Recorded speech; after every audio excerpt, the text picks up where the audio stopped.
धिक्कार असो, धिक्कार असो, धिक्कार असो, सदा खोचा धिक्कार असो, धिक्कार असो, धिक्कार असो, सदा खोचा धिक्कार असो. गाडी पुढे घ्या.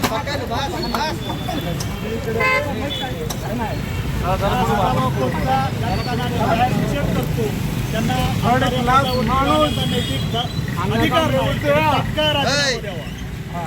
खोचा निषेध असो, निषेध असो, निषेध असो, सदाभाऊ खोचा निषेध असो.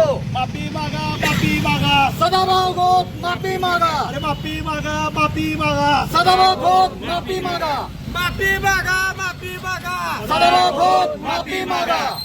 शिवसेना जिंदाबाद.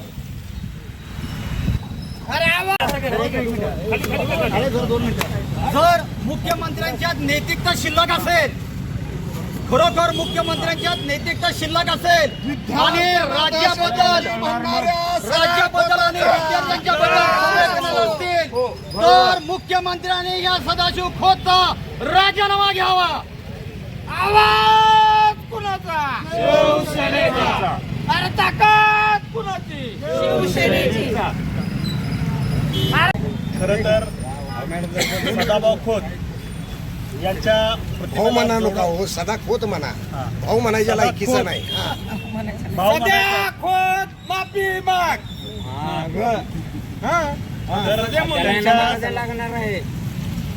प्रतिमेला जोडेमार आंदोलन आपण या ठिकाणी घेतलंय.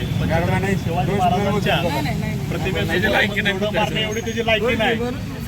तर मला सदाभाऊ खोत यांना आपल्या माध्यमातून एवढंच सांगायचं आहे की आपण डाळ चाटून बूट चाटून या ठिकाणी आमदारकी मिळवलेली आहे.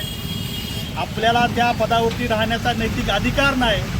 आपण तात्काळ त्या भविष्यातील विद्यार्थ्यांची माफी मागावी, जे भारताचं भविष्य आहे त्यांची माफी मागावी. आणि या ठिकाणी जाहीर वक्तव्य आपण जे आतंकवाद्याचं केलं तर माझं आपल्या प्रशासनाला हात जोडून विनंती आहे की त्याच्यावर पहिल्यांदा आपण देशद्रोहाचा गुन्हा दाखल करावा आणि सदाभाऊ खोतचं जे आंदोलन आहे त्याच्या बाहेर आपण करणार आहोत. एवढंच बोलतो आणि थांबतो. जय हिंद, जय महाराष्ट्र. जे आपण आता पाहिलं दिल्लीत जंतर मंतरवरती अभिजित दिपके यांनी एक लढा उभा केला सर्वसामान्य विद्यार्थ्यांना न्याय मिळण्यासाठी.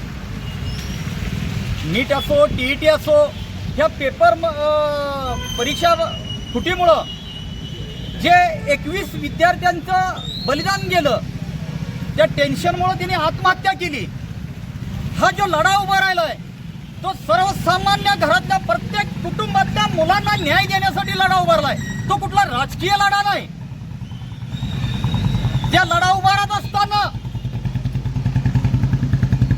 आपल्याला काहीतरी मिळावं म्हणून नेत्याची चाटुगिरी करणारा सदाभाऊ खोत आपण जनतेतनं निवडून येण्याची आपली लायकी नाही.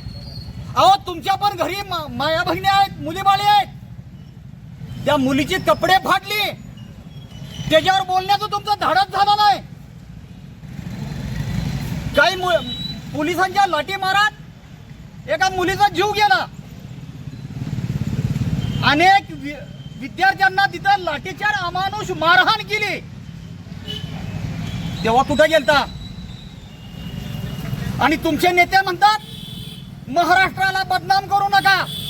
अहो दिल्लीत विद्यार्थ्यांच्यावर इंग्रज सुद्धा लाजतील अशा पद्धतीनं लाठीचार्ज केला. महिलांची कपडे फाटले गेले तेव्हा देशाचा अपमान झाला नाही का? अहो जनाची नाही मनाची तर लाज बाळगा. अहो सदाभाऊ खोत तुमच्या पण घरात मुलीबाळी आहेत. तुम्हाला जनतेपुढे मतं मागण्याचा अधिकार नाही. जर तुम्हाला जनतेपुढे यायचं असेल तर तुमच्या या पक्षाची जे खेळी चालू आहे त्याच्या विरोधात तुम्ही आवाज उठवला पाहिजे. मी या सांगली जिल्ह्यातील महाराष्ट्राच्या तरुणांना आवाहन करतो, जिथं जिथं सदाभाऊच्या सभा दिसतील तिथं तिथं उधळून लावा. या माणसाला रस्त्यावर फिरणं बंद करा. अहो किती नेत्यांची चाटुगिरी करावी.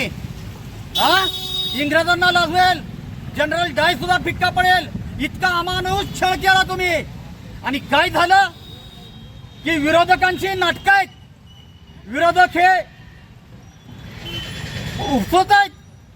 मला त्यातनं एवढंच सांगायचं आहे, तुम्ही जे वक्तव्य केलं की जे विद्यार्थी आंदोलन करतायत ते दहशतवादी आहेत.